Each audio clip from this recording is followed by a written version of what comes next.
The commercial airliner shuddered violently as it crossed into hostile airspace.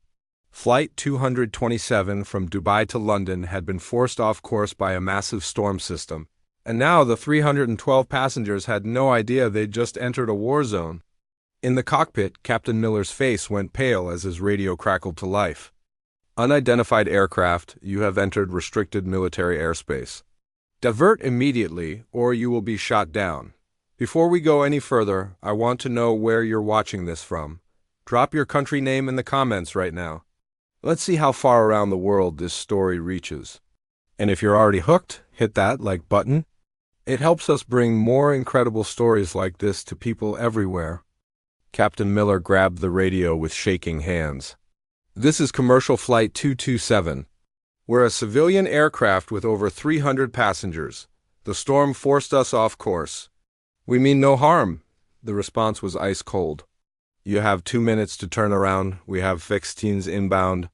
This is your only warning. In seat 24C, Dr. Rebecca Hayes heard the panic spreading through the cabin.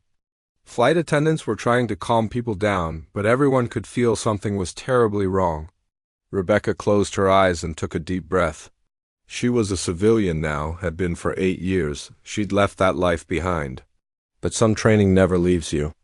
She unbuckled her seatbelt and walked calmly to the cockpit, her movements purposeful. The flight attendant tried to stop her. Ma'am, you need to return to your seat. Rebecca looked at her with eyes that had seen things most people couldn't imagine. I need to speak to the captain, now. Lives depend on it. Something in her voice made the attendant step aside. Rebecca entered the cockpit. Captain Miller spun around, furious. What are you doing in here? Get back to your seat.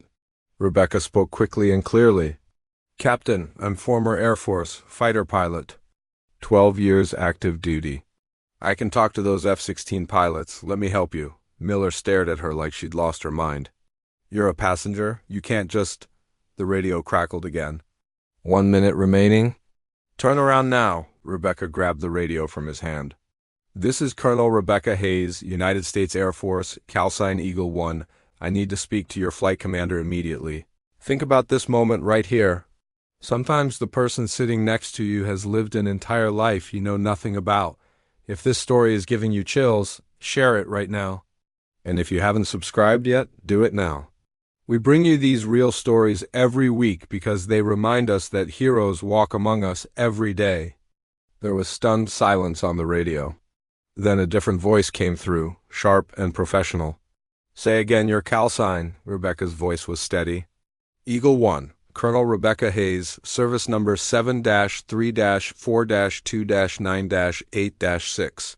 I flew F-16s out of Aviano Air Base. I logged over 2,000 flight hours. And right now, I am on a civilian aircraft with 312 innocent people who got blown off course by a storm. Another pause. Then the voice came back, and this time there was recognition in it. Eagle 1? The Eagle 1? From Operation Desert Storm, Rebecca felt a wave of relief. That's affirmative. Who am I speaking with? The pilot responded, This is Viper 2-1. Colonel, we have orders to intercept any unauthorized aircraft in this sector. The situation on the ground is hot. Rebecca understood immediately. She was talking to pilots following orders in an active conflict zone. Viper 2-1, I understand your orders. But I'm asking you, pilot, to verify our civilian status. We have no weapons, no hostile intent, just people trying to get home. Give us an escort out of this airspace. I'm vouching for this aircraft personally. The radio went silent for what felt like an eternity. Captain Miller and his co-pilot sat frozen, barely breathing. Then the voice came back.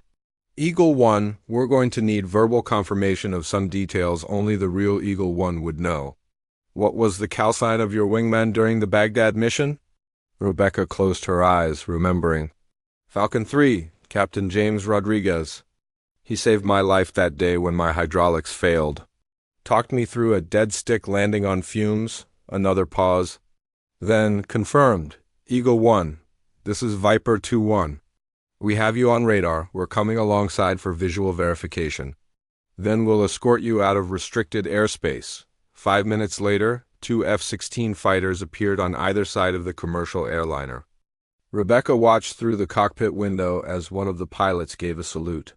She returned it, tears streaming down her face.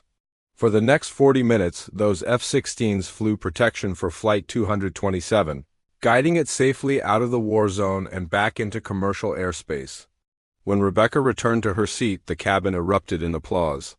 Passengers who had been praying moments before were now cheering, crying, hugging strangers. The flight attendant who tried to stop her earlier approached with tears in her eyes. "You saved us." "All of us," Rebecca shook her head gently. "Those pilots saved us." I just spoke their language. After landing safely in London, Captain Miller found Rebecca in the terminal. "Colonel Hayes, I don't know how to thank you. If you hadn't been on that flight, Rebecca put a hand on his shoulder. "I was exactly where I was supposed to be, Captain." Sometimes that's how life works. News of the incident spread quickly. Military channels lit up with the story of Eagle One, the legendary pilot who talked down an international incident from a passenger seat, but Rebecca declined all interview requests. She'd done what needed to be done, nothing more. Months later, she received a package. Inside was a photograph of two F-16 pilots standing in front of their aircraft. On the back was written, "Thank you for reminding us why we serve. Protecting 312 lives that day was an honor.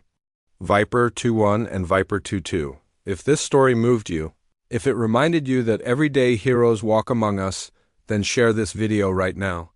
Send it to someone who needs to hear about quiet courage and unexpected heroism.